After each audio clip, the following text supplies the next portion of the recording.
everyone. Welcome to the Make Space for More podcast, where we talk strategies for growing and scaling your business in a way that's authentic and aligned for you. I'm your host, Melissa Swink, and in today's episode, we're going to talk about 7 signs that you might not be ready to work with a virtual assistant. And I would even expand virtual assistant to hire an employee or to build a team, whatever stage that you're at in your business or organization. If you're starting to look at getting help from others in moving that business forward, pay attention to today's episode because you may be able to pick up on some things that would be helpful for you to work through ahead of bringing on another team member. As I was reflecting and doing some research for today's episode, it occurred to me that my business has become so much more fun and frankly easier because I've built a team. So the first 6 years that I owned my company, from 2012 to 2018, I primarily worked on my own. I did get some help when my daughter was born and I went on maternity leave, and those were just for some ongoing client things. But for the most part, I did everything myself.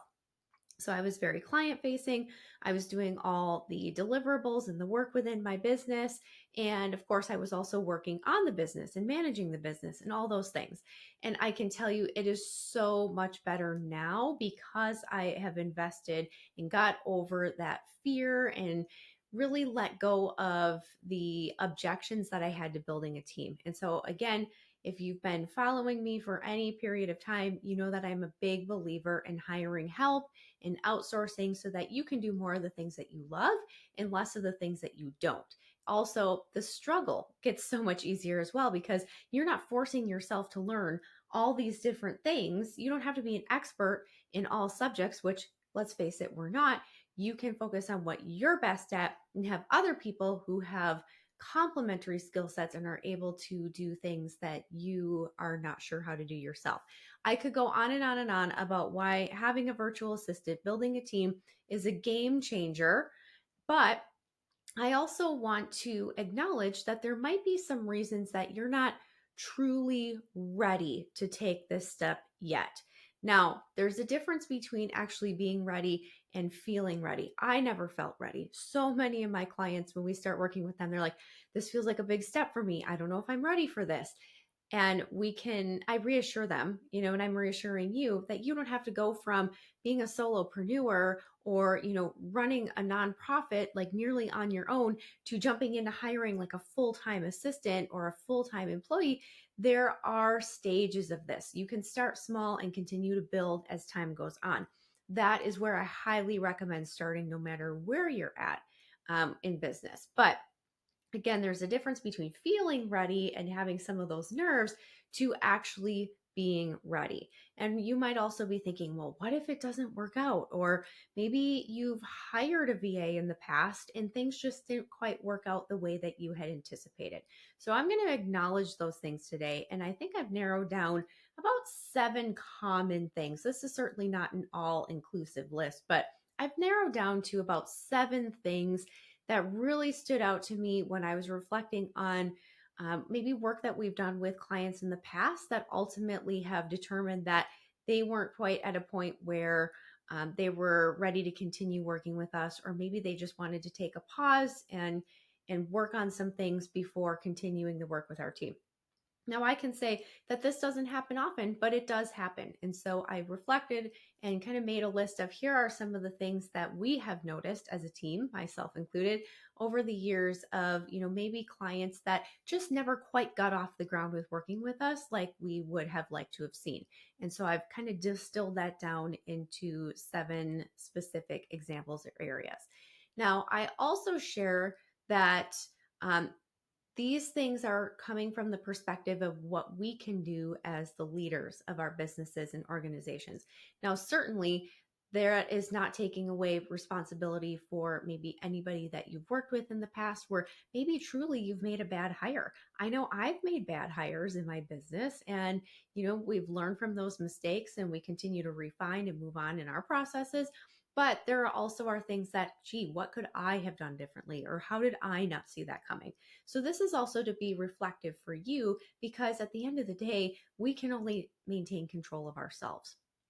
So, of course, then the good news is that as I'm sharing some of these 7 things that might indicate that you're not ready to work with a virtual assistant or hire an employee or build a team, we're also going to talk about some strategies for how to overcome them. So, without further ado, the first thing is having a feast and famine cycle in your business when it comes to sales or cash flow issues. And sometimes these can go hand in hand.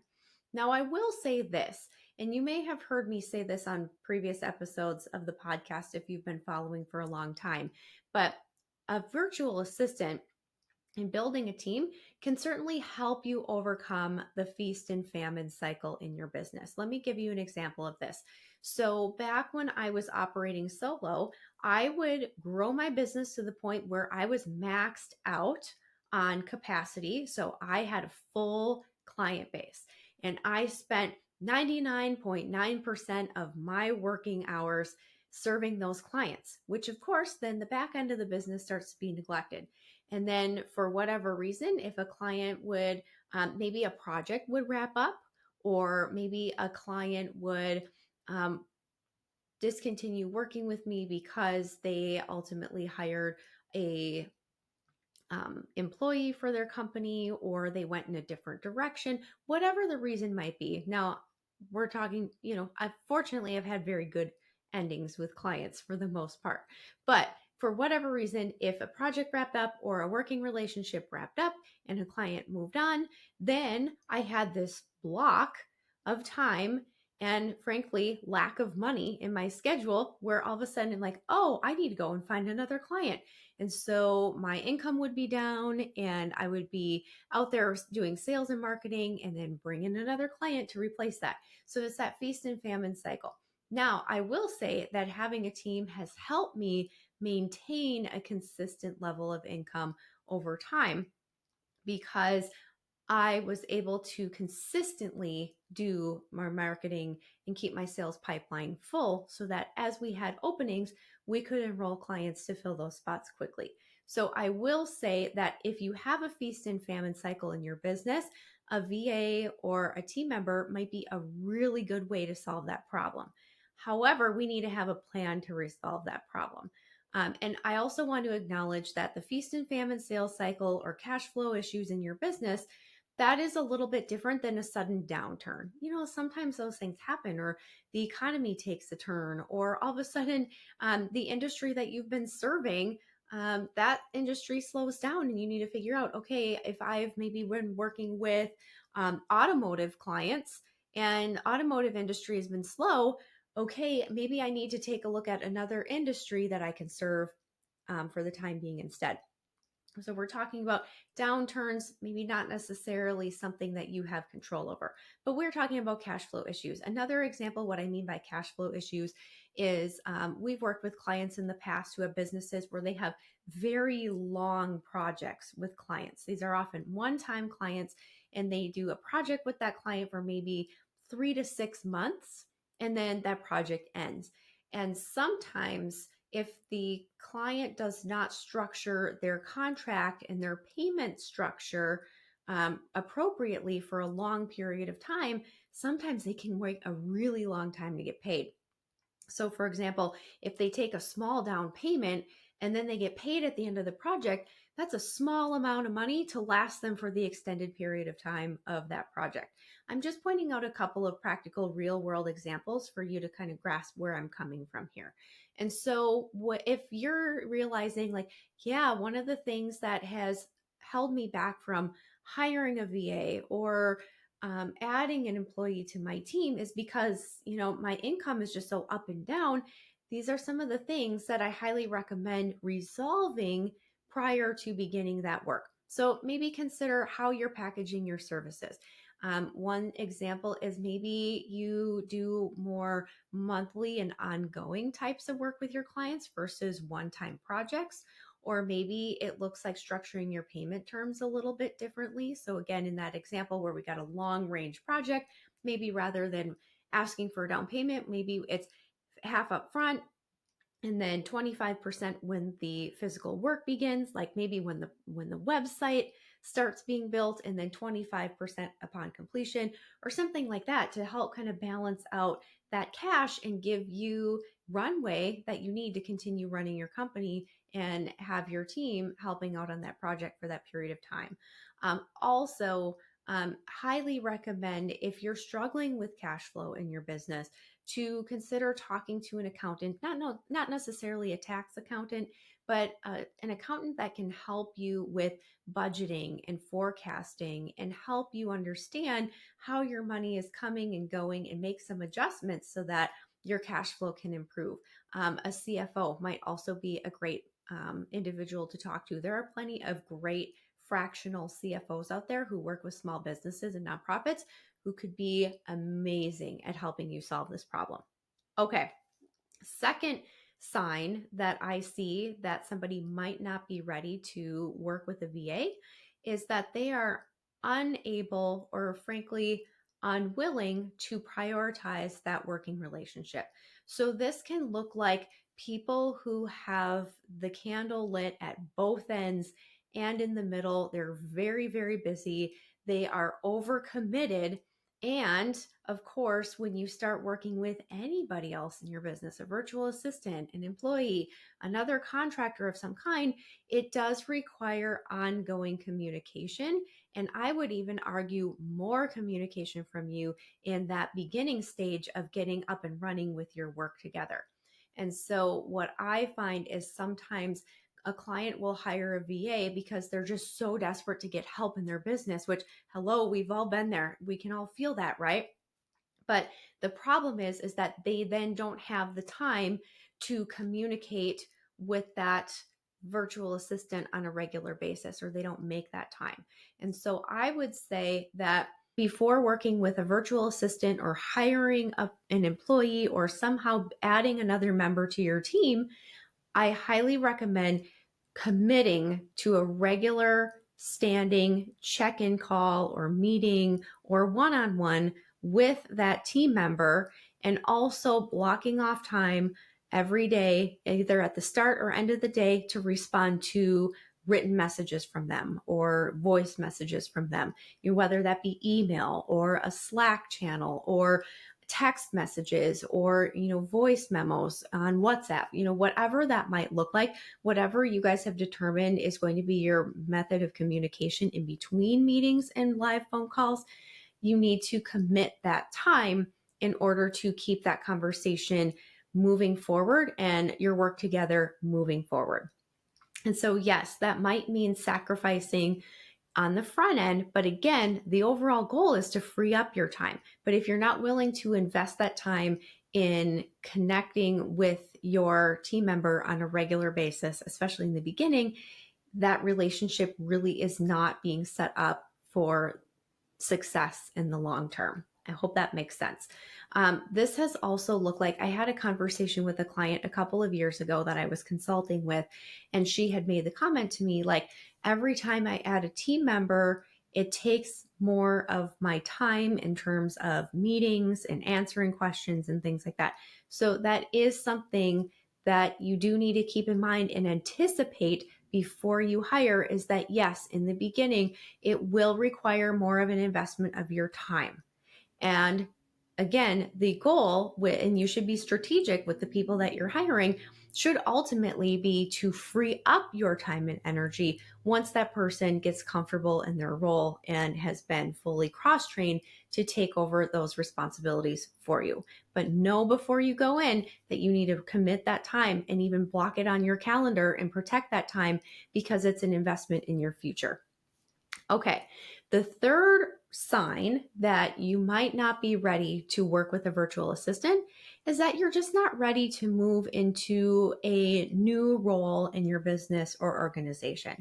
And so this looks like a couple of different things. And it might sound really silly, like, well, but I'm still the owner of my company, so I'm not getting a new role. Like, nobody's promoting me, nobody's demoting me. Like, what are you talking about here? But I think where I'm headed with this, and I hope that this makes sense to you, is that you are ultimately, the work that you're going to be doing is ultimately going to be changing, at least to a certain extent. And so you may be holding on to tasks that you've done just as routine habits. You could be holding on to the idea that you are the magic in your company and your clients only want to work with you. And you have all of these things where you're kind of holding on to responsibilities. You're holding on to an identity that you've created for yourself within your company in the way that others see you within your company.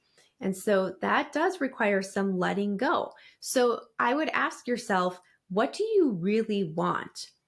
Like, you may have been working in this industry for a long time. You may have a steady client base. They're used to working with you a certain way. Or maybe you are used to, every Thursday I go in and I pay all of my vendors and I go in and I send all my invoices. Like, you just kind of get into a mode, you get into a routine, you get into what is familiar.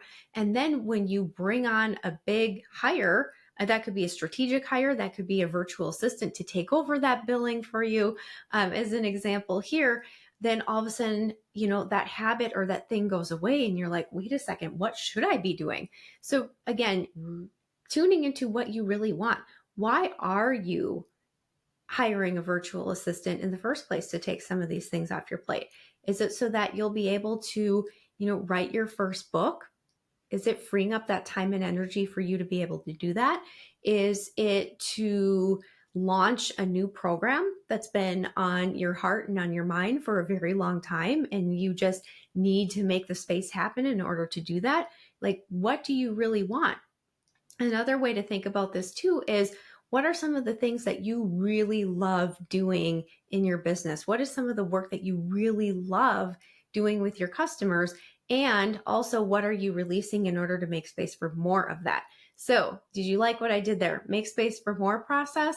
We talk about the key steps in creating more space for your business and for your life and that overall expansion, which can look like getting really clear on what you need to be doing and what you want to be doing. That can look like, what do you need to be letting go of or releasing in order to free up time and space for those things? What could you maybe systematize or automate or use some type of tool or app or software to make your time and your work more efficient? And of course, the last step of that process is what can be delegated. So revisiting that process to figure out, okay, my role is no longer bookkeeper for my business.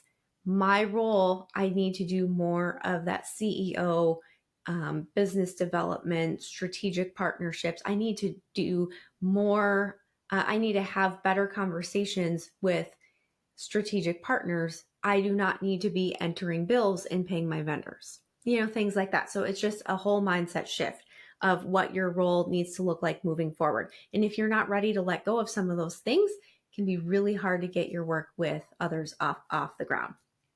Okay, let's see, we're on number 4 here. Not ready to take control of your business or organization, or maybe even your life. And this one is a little bit out of the scope of some of the things that I personally teach on, but this is something that I have seen happen with clients time and time again. And this can look like living in a state of total chaos. This can look like external forces completely ruling the roost of your day. There are a variety of reasons that this might be. And so briefly here with this, I would highly recommend looking into some resources for and learning maybe about self-sabotage. Maybe there are habits or there are some limiting beliefs. There's something below the surface where every time that you reach a new exciting level of success in your business, or you take a step to hire a team member, or you commit to that marketing program, whatever that might be, then it seems like something always gets in the way. Self-sabotage is real. Sometimes it's conscious, sometimes it's not. And having other professionals who can help you, or other resources, even books, can be super eye-opening, podcasts. And gosh, there's just so many different ways that you can start learning and overcoming these things. But Boundaries might be another one. Um, Not knowing how to set boundaries around, maybe it's your working hours where I'm going to be working on my business from 9 a.m. after I get the kids off to school to 3 p.m. before they come home from school. From 9 until 3 p.m. That is when I am focused on my business. That is not the time that we are solving an emergency for somebody else, or your sister calls with some crisis that she wants to tell you all about. Sometimes it's a matter of protecting your time and your energy for those working hours. And boundaries, of course, I haven't scratched the surface on this. Also could be, learning more about personal responsibility, not only yours, what is truly something that you are responsible for, and what is truly the responsibilities of others. It could also be, for lack of better terms, and I mean this kind of as a broad example, spirituality, really tuning into and getting clear on what are your intentions? What is important to you? How are you, are you afraid to say no? When somebody needs somebody calls you because they're in need of a volunteer for the fundraiser this Saturday, and then that means that you've got all of this work to do in order to get ready for Saturday. All of a sudden, this lands in your lap, and again, we're not moving forward with the business and what we need to be doing, and things are always getting in the way. These are things that you need to take a serious look at.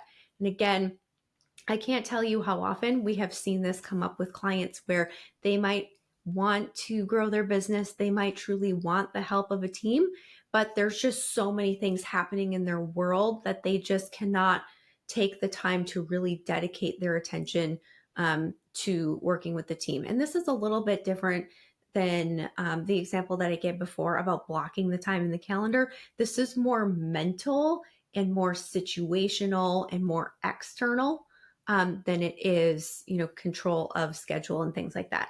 I hope that makes sense.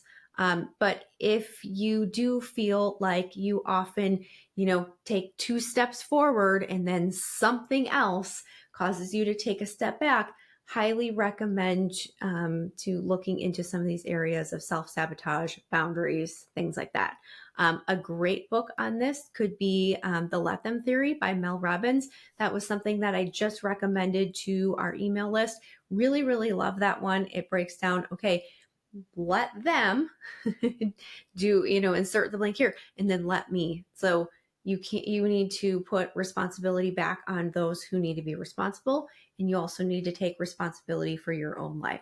And when things get chaotic and things get out of balance, that can really have a negative impact on the work that you're trying to do, much less the work you're trying to do with others. Okay. Example number 5 is the fear of trusting others. That is another sign that you might not be ready to work with a virtual assistant.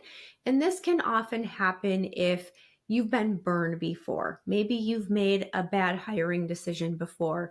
Maybe you hired the wrong bookkeeper to do your books, and it came tax time and your accountant found out and helped you discover that there were lots and lots of errors within your books or something like that. Maybe you have had, things stolen from you, where maybe you had somebody you were working closely with and they took your ideas and, they went and profited on them elsewhere. There are so many things that can come up, unfortunately, in life and business. But if you have a deep fear of trusting others, and I'm talking about not, having some general nerves or, just a little bit, curious of like, okay, I hope that I'm hiring the right people, and, I hope that things work out, or, I'm a little bit nervous to take this big step.